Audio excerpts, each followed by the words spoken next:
Assalamualaikum warahmatullahi wabarakatuh. Kawan-kawan dimanapun Anda berada, ketemu kembali dengan saya Gimin Admin. Wah, kalau kemarin Admin Gimin, sekarang Gimin Admin. Biar keren mas ya. Ahmad Dhani aja bisa Dhani Ahmad mas ya. Admin Gimin jadi Gimin Admin, lebih familiar, lebih marketable. Oke, kali ini kita akan kembali seperti pertemuan pertama kemarin, melanjutkan podcast kemarin. Jadi seperti yang sudah kita ketahui bersama kawan-kawan, bahwa Mas Ali ini pemikirannya ada di mana-mana. Kawan-kawan ada yang mungkin menikmati karya Mas Ali hanya sebatas lukisannya saja, juga ada yang kemudian sudah membaca buku-buku dari Mas Ali, tapi ada juga yang mengenal Mas Ali melalui pemikiran-pemikirannya yang ada di status Facebooknya saja. Nah, itu yang biasanya kita sering sebut dengan kaum gratisan, Mas ya. Ada nggak di sini nih kawan-kawan kaum gratisan nih? Mudah-mudahan setelah ini nggak ada lagi nih kaum gratisan, karena banyak sekali karya-karya Mas Ali yang kawan-kawan bisa nikmati, yang manfaatnya bisa lebih diambil lebih luas. Nah, termasuk podcast kali ini memang nanti kedepannya kita berharap bahwa podcast ini bisa memberikan manfaat yang lebih luas mengenai pemikiran-pemikiran Mas Ali, gitu ya Mas Ali ya. Apa kabar Mas Ali? Sehat Mas? Puji Tuhan. Puji Tuhan, alhamdulillah sehat terus ya Mas Ali ya. Mudah-mudahan selalu dalam keadaan sehat Mas Ali. Ya, amin. Hari ini kita bahas apa nih Mas nih? Enggak lah, yang jelas saya tugasnya di sini hanya menemani kawan-kawan. Kita akan mendengarkan ngobrolnya ngalor ngidul Mas Ali ya. Oke. Ya, untuk kali ini apa nih Mas nih? Kita nanti akan membahas tema besarnya orang-orang yang belum selesai dengan dirinya. Oke, wah keren ini. Tapi harus ada yang digarisbawahi dulu. Udah 2 podcast ini kan. Yang kedua ini. Kan ada istilah pikiran Ali Antoni ya. Nggak ada. Oke, ralat-ralat ya. Ya kita ralat. Kita itu cuma bisa menjumput, cuma ngumpulin gresek ilmu. Entah itu dari teori, dari buku-buku, dari pengalaman, dari omongan orang. Jadi tetap kumpulan. Gresek, what the meaning of gresek Mas? Aduh, aing mah teu ngarti gresek itu apa tuh Mas? Gresek itu memulung. Oh, memulung. Oke, memulung ya gresek itu. Gresek itu ngambil barang-barang seketemunya, biar bisa dijual lagi lah. Jadi kayak mengumpulkan serpihan-serpihan yang berserak gitu ya Mas ya. Kemudian jadi satu gitu ya. Kita itu sebenarnya itu. Nggak ada yang betul-betul. Kapan-kapan kita bahas ya, nggak ada yang orisinal, itu nggak ada. Mantap. Istilah orisinal itu salah satu bentuk kesombongan. Manusia nggak bisa orisinal, otentik bisa. Otentik ya. Enggak. Gimana kita mau orisinal? Lahir aja kita pakai bahasa orang umum, masyarakat sudah menyediakan bahasa. Kalau orisinal berarti jangan pakai bahasa yang sudah umum. Kapan-kapan ya kita bahas tentang boleh. Siap. PR ya. Nah, hari ini kita memulai dengan ini teori tapi praktis. Jadi kan ada banyak pemikiran, kita belum masuk ke ranah-ranah yang betul-betul teoritis ya. Kita masih masuk ke hal-hal yang praktis, yang pragmatis, yang bisa kita pakai. Nah, kali ini kita membahas fenomena orang-orang yang belum selesai dengan dirinya. Itu bisa jadi kita sendiri. Nah, itu diri kita sendiri. Saya baru ngomong itu, jangan-jangan saya sendiri nih yang masuk ke kriteria tersebut. Kayak pasti kita punya entah berapa persen ya. Tetap mungkin nggak kita rata-rata nggak disadari rata-rata. Hal ini nggak disadari oleh pelakunya. Nah, orang-orang yang tidak selesai dengan dirinya sendiri itu ada beberapa hal. Intinya dengan masa lalunya.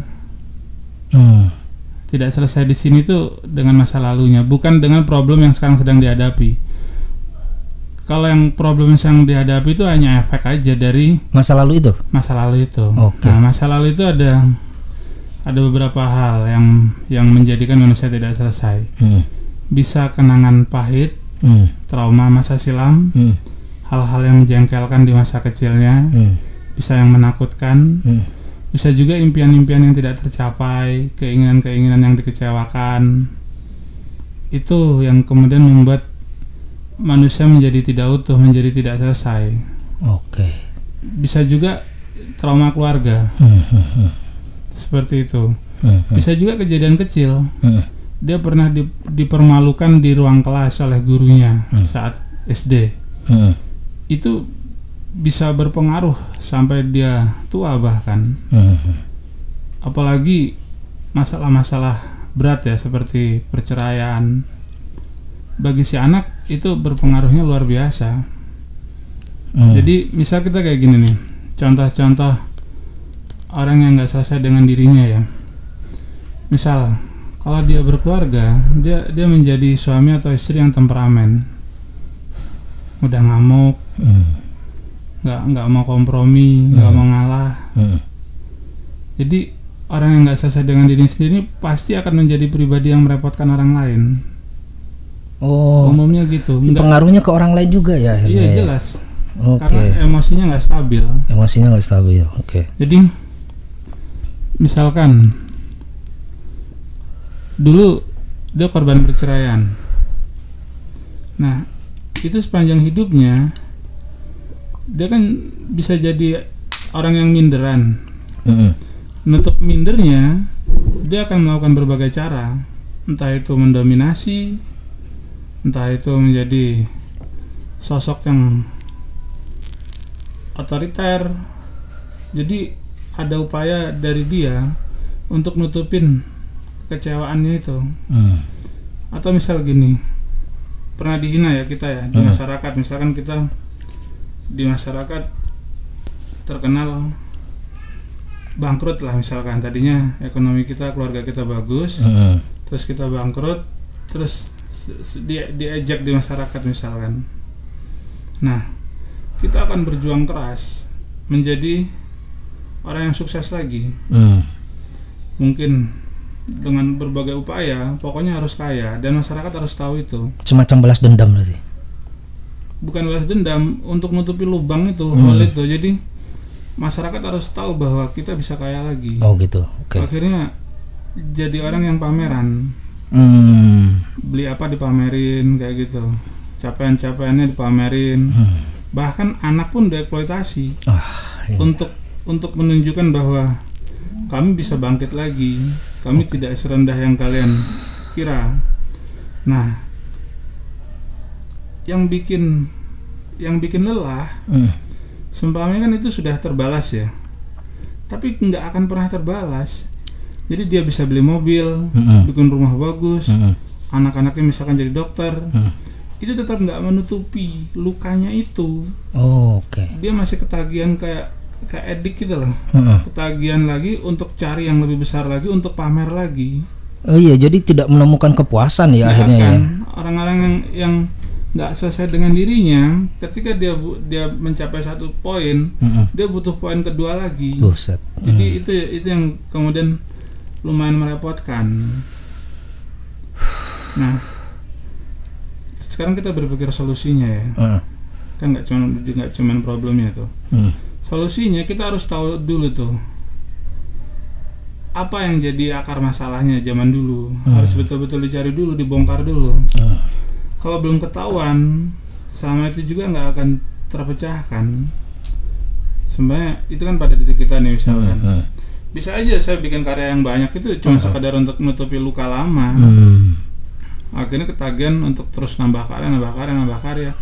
Jadi bukan kebermanfaatan yang dikejar, tapi kayak narkoba itu hanya sekedar puas sesaat, pakai lagi, cari lagi. Apalagi kalau udah sakau ya. Ya kalau udah sakau. Kalau udah sakau tuh misalkan gini, dalam waktu yang lama tidak ada barang yang dipamerkan misalkan. Nah, itu kan dia gelisah. Dia gelisah ya. Masyarakat sudah harus diingatkan lagi. Kayak gitu itu loh. Termasuk hal-hal kecil kayak kemarin saya nulis di status yang kayak komen-komenan sengak. Itu sama. Itu salah satu ciri orang yang nggak selesai dengan dirinya. Jadi pernah kan kita mungkin ya, salah satu kawan kita gitu, omongannya kok nggak enak banget sih, setiap dia komen mesti sengak itu loh. Kalau nggak nyenggol apa gitu loh. Iya. Bikin mudah emosi teman-temannya karena hal-hal private diikut campurin misalkan. Ya karena dia nggak nyaman, lihat orang nyaman. Dia si orang tersebut gak boleh lebih dari dia ya. Enggak. Dia pengennya minimal, seperti itu. Iya, minimal dia mengusik. Minimal mengusik ya pokoknya. Iya, minimal paling ya usil itu akhirnya ya. Usik bukan usil. Ya, jadinya ke usil akhirnya dia itu. Iya. Jadi pengusik jadinya usil tuh orang tersebut. Apa aja dikomentari gitu. Padahal nggak ada hubungannya dengan dia kadang kan. Iya, kalau diusilin gemes sih nggak apa-apa ya. Tapi kalau diusik sampai bikin dan orang akhirnya bisa dan ini bisa jadi paralel. Dia nggak selesai dengan dirinya, mengusili orang lain, yang diusili terusik, terus yang terusik itu sama masa lalunya bisa kesenggol juga. Misalkan hinaan kayak gitu. Akhirnya bertemulah dua orang yang tidak selesai dengan dirinya sendiri. Jadi ada lingkaran yang tidak selesai akhirnya akhirnya dan itu pengaruh lagi ke orang lain. Banyak di media sosial kita kayak gitu, kumpulan orang-orang yang belum selesai dengan dirinya sendiri.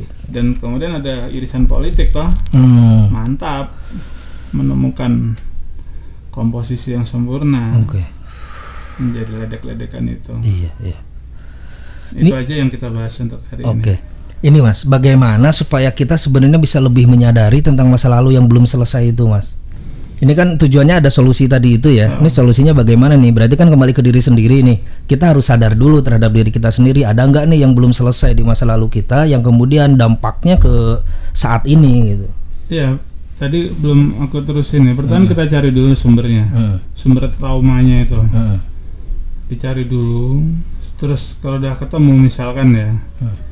Ini bisa jadi karena perceraian orang tua. Broken home lah dia ya. Nah, itu dia harus menerima dulu posisi perceraian itu. Namanya orang rumah tangga kan ada dua resiko, langgeng sampai tua atau mati, atau cerai. Itu kan resiko pernikahan. Rata-rata orang kan nggak mempersiapkan resiko pernikahan. Padahal resiko pernikahan itu ya ada kan 50-50, bisa jadi cerai tengah jalan. Iya, hal yang wajar sebenarnya. Kayak permainan kan ada menang kalah, nikah, langgeng dan cerai. Nah, manusia kan berharap ideal terus ya.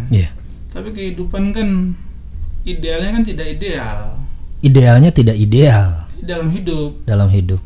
Kan cuaca aja anomali, ada anomali dalam cuaca. Ada logos, ada chaos.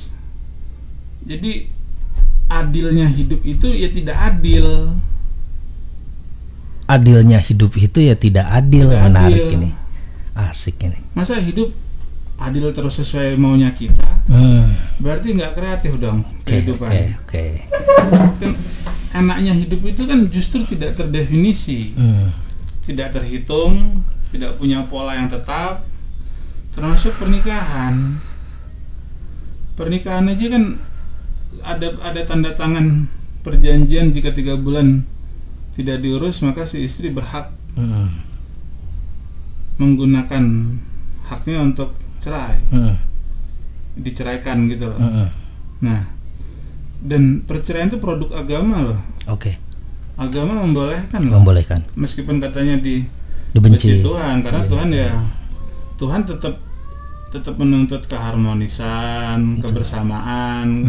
Masa Tuhan menuntut keterpecahan? Kan enggak lah. Agama juga kan masa nuntut perpecahan? Kan enggak, pasti yang manis-manis lah. Jelas. Yang ideal-ideal kayak gitu. Tapi kan jadi manusia kan enggak mudah. Makanya kan ruang itu disediakan oleh Tuhan. Dalam Islam perceraian adalah produk agama, diperbolehkan. Nah, mungkin orang tua akan mudah menjalani ya perceraian itu gitu loh. Terlebih bagi mereka yang bisa move on terus kemudian nikah lagi. Tapi bagi anak kan nggak bisa. Yang paling terdampak dari perceraian kan anak, bukan suami atau istri. Karena anak nggak bisa meng-cancel statusnya. Kalau orang tua masih bisa semacam bikin rekonstruksi ulang dengan cara nikah lagi. Tapi anak gimana? Kan nggak bisa masuk rahim lagi. Statusnya kan nggak bisa dicabut dari ayah A dan B yang tadinya ayah A dan ibu B yang tadinya menikah dan sekarang mereka bercerai. Kan berarti ayah A berpisah dengan ibu B, tapi kan dia tetap menjadi anak ayah A dan ibu B. Betul. Kan dia harus terima itu gitu loh. Ya jangankan perceraian ya, fans MU aja kalah aja kan susah ya nerima ya. Memang nggak mudah nerima yang kayak gitu. Tapi kan caranya cuma itu biar nggak berlarut-larut. Jadi kan nerimo ya. Iya nerimo. Jadi makanya kalau dalam agama itu kan apa? Hanya orang ikhlas yang nggak bisa tergoda setan, iblis nggak bisa nyentuh orang ikhlas. Nah, sama dengan orang-orang yang selesai dengan dirinya sendiri ini, dia harus terima hal yang pahit yang terjadi di masa lalunya. Selama dia nggak terima, nggak ikhlas, nggak ridho, nggak rela, ya selama itu pula dia akan jadi korban hati yang nggak selesai tadi ya. Iya. Dan itu pasti berefek terus. Jadi semuanya gini aja lah. Contoh yang lebih mudah ya. Misal gini. Kita mau kerja nih. Terus tadi pagi sebelum berangkat tengkar hebat sama istri. Berpengaruh nggak itu di ruang kerja selama sehari penuh? Pengaruh pasti. Pasti nggak nyaman kan? Pasti nggak nyaman. Kepikiran segala macam lah. Nah, dalam sehari aja kita bisa ngefek. Apalagi yang masa silam sepanjang hayat. Iya. Kira-kira simulasinya seperti itu. Jadi dia punya dampak yang membuat kita nggak bisa lepas. Sama seperti yang kagol sehari karena ribut sama istri itu. Kira-kira gitu. Jadi harus ada pelepasan. Harus direlain. Rela tadi itu ya. Iya, ini bagian dari episode hidup saya terima. Dan jangan bikin kenapa mereka, dan jangan menggugat itu loh. Yang sudah terjadi nggak bisa digugat. Yang belum terjadi bisa kita usahakan, tapi kalau yang sudah terjadi apapun itu, baik manis pahit, telan rela tadi itu ya. Iya. Tapi ada perbedaan nggak Mas antara rela dengan ikhlas? Kalau ikhlas kan kompilasi dari semuanya ya. Ya, kerelaan, kesabaran itu kan bagian dari ikhlas. Ikhlas kan rumah besarnya ya. Ikhlas itu ya semuanya ya berarti. Lebih dalam lagi berarti ya kalau ikhlas itu. Kalau saya kan guyonnya ikhlas tuh nggak ada itu loh. Kita hanya baru bisa sebatas rela gitu. Atau merelakan ya. Soalnya kalau ada ikhlas tuh bahas aja enggak. Kan udah. Makanya kan hidup juga kita nggak bisa ngomong tentang keikhlasan. Bisanya itu kita relakan, kita upayakan. Kan sering tuh saya guyon, seandainya kita ngomong harus ikhlas, Indonesia belum proklamasi sampai sekarang. Nunggu orang berjuang rela ikhlas itu gimana caranya? Setiap orang kan punya motif. Kapan-kapan kita bahas tentang motif. Siap nih, ada lagi bahan nanti ke depannya kawan-kawan ya tentang motif ya. Motif itu enggak buruk juga, sama juga dengan ini juga kalau bisa ngambil persentasenya, tapi harus bisa mainkan komposisi. Kok kayak nada lah ya, nada rendah, nada tinggi kan nggak ada yang buruk toh, selama bisa menjadikannya harmoni. Betul. Nah, luka masa silam, kekecewaan itu bisa jadi cambuk, tapi ambil dikit aja, dia jadi motif tadi itu loh. Jadi misalkan gini, saya terhina di desa saya. Saya jadikan itu pemicu semangat untuk menjadi hidup yang lebih baik. Terus nanti ketika saya sudah lebih baik, orang di desa ini harus bisa saya berdaya gunakan. Dendam saya adalah membuat orang-orang yang tidak ada pekerjaan, nganggur dan seterusnya di desa ini, itu saya rekrut sebisa-bisanya, sebanyak-banyaknya. Nah, nutupnya dengan cara kayak gitu. Jadi kalau itu masih ada kepuasan. Dan ada manfaatnya juga. Ada manfaatnya. Kan? Kalau manfaat jadinya tetap puas. Tapi kalau cuma sekedar dipamerin segala macem, itu ya tetap minum yang nggak akan pernah lega itu. Tapi ada juga ini Mas yang sebaliknya Mas, paradoknya. Orang yang selalu bangga dengan masa lalunya Mas. Jadi dia justru masa lalunya terus yang padahal tidak sesuai dengan yang sekarang gitu Mas. Ya bisa jadi contoh misalkan ya, dia punya nasab bagus ya. Dia pamer nasab terus gitu kan. Karena kan keadaan dirinya kan yang sekarang nggak membuat dia up. orang kan cenderung berdiri di atas batu yang kuat ya, atau pondasi yang kuat. Nah, terus dengan posisi yang sekarang bisa jadi itu kan tanah yang lembek bagi dia. Misalkan ya, dia punya kakek camat atau temenggung zaman dulu misalkan. Terus sekarang posisinya misalkan hanya buruh, pasti dia akan mengungkit-ungkit dulu kakek saya gini gitu. Nah, itu pun sama. Kalau dia bisa memakainya sedikit saja, itu bisa jadi pemicu yang baik untuk membuat. Tapi kalau itu gagal, justru jadi bencana tadi. Iya, kembali ke hati yang belum selesai tadi ya. Iya. Diri yang belum selesai. Iya, dia akan up itu terus, tapi nggak ngaruh ke dirinya juga. Nggak membuat hidupnya, kualitas hidupnya lebih baik. Cuman sebatas romantisme masa lalu aja. Iya, dia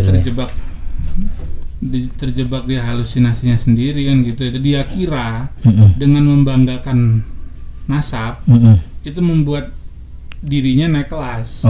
Padahal nggak sama sekali. Bahkan satu anak tangga pun enggak gitu loh. Justru kalau itu dipelihara terus dan nggak bisa dijadikan energi, itu justru membuat dia abadi di posisi itu terus. Karena dia udah nyaman kan dengan cara seperti itu.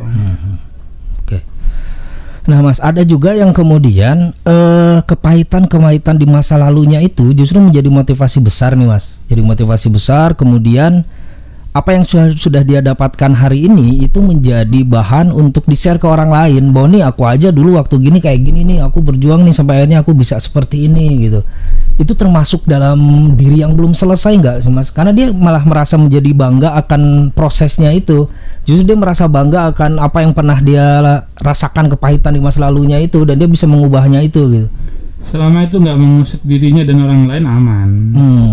Sebenarnya itu dijadikan semacam bahan motivasi ya orang lain. Kan banyak tuh motivator yang justru lebih banyak berbicara mengenai masa lalunya tuh, atau artis-artis nih. Banyak tuh kan ada di podcast-podcast yang lain nih.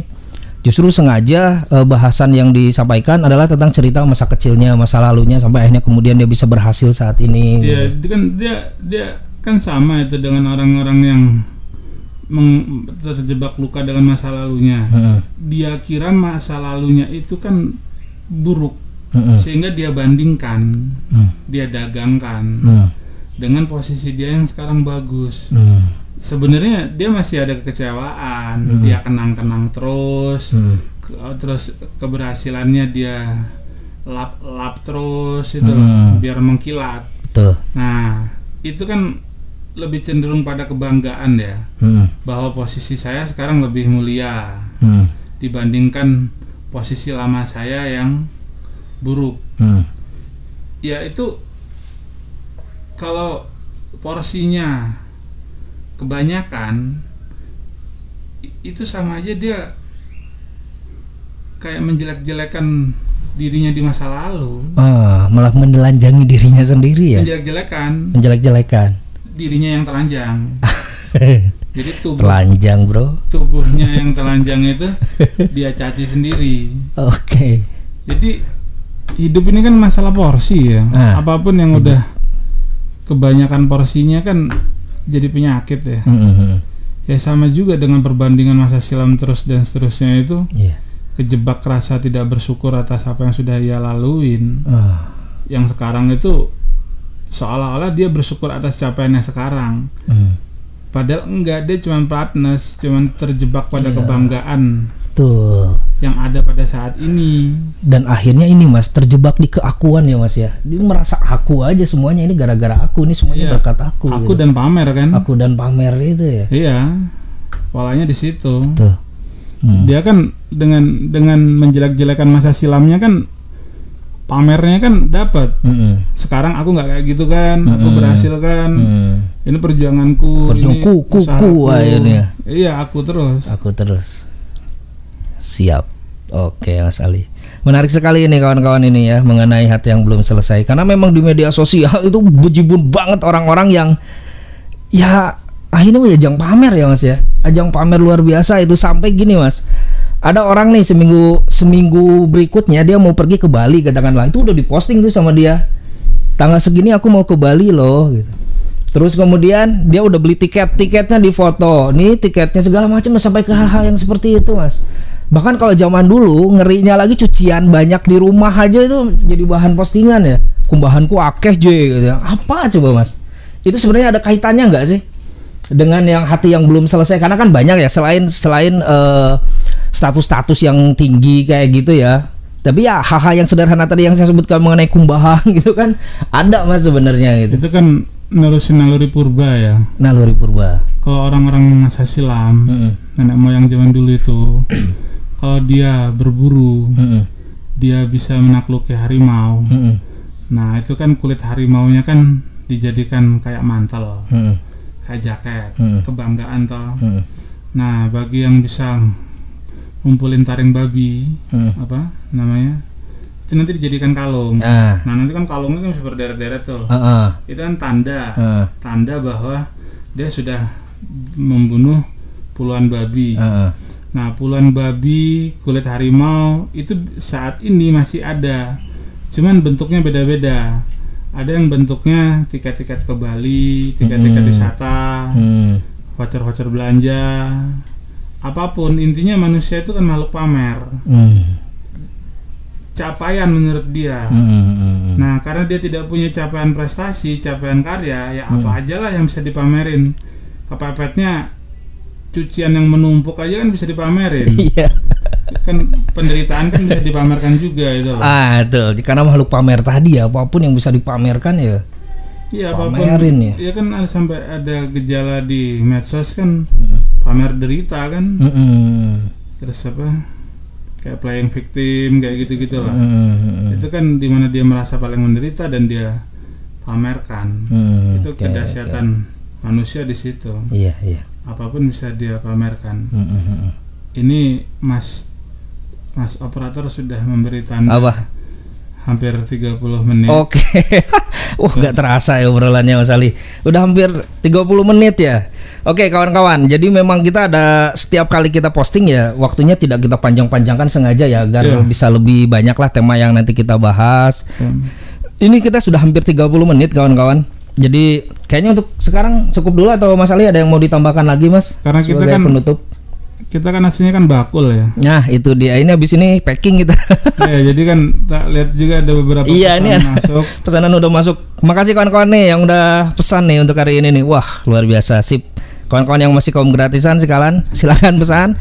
Ini kebetulan hari ini kita banyak sekali buku-buku Mas Ali Antoni yang sudah cetak ulang. Di belakang saya ini banyak sekali nih. Ini buku-buku yang bisa dipesan. Kemudian juga ada lukisan-lukisan Mas Ali yang terbaru dan masih banyak lagi. Kawan-kawan nanti yang sering lihat nomor 087738837534 itu nomornya Gimin Admin. Jadi nanti bisa langsung terhubung dengan saya. Iya, gak apa-apa lah, sedikit promo. Banyak juga nggak apa-apa kan. Kita itu kan aslinya nomor 1 kan pedagang aslinya. Aslinya pedagang, yang lain kan peran pura-pura. Termasuk podcast ini kan cuma peran kita pura-pura lah, pura-pura. Iya, terpaksa aja. Podcast lah namanya juga ini. Terpaksa podcast. Oke, kawan-kawan, terima kasih untuk podcast yang kedua kita. Nanti podcast berikutnya mudah-mudahan seperti yang kita bahas di awal, kita berusaha untuk istiqomah ya. Akan terus banyak bahasan-bahasan, akan banyak nanti hal-hal yang akan disampaikan oleh Mas Ali untuk kedepannya. Ada lagi Mas Ali barangkali penutup sebelum saya tutup beneran ini? Karena sudah banyak nih yang harus kita packing ini hari ini. Itu ada slatingnya, lupa ditutup. Enggak lagi kacau.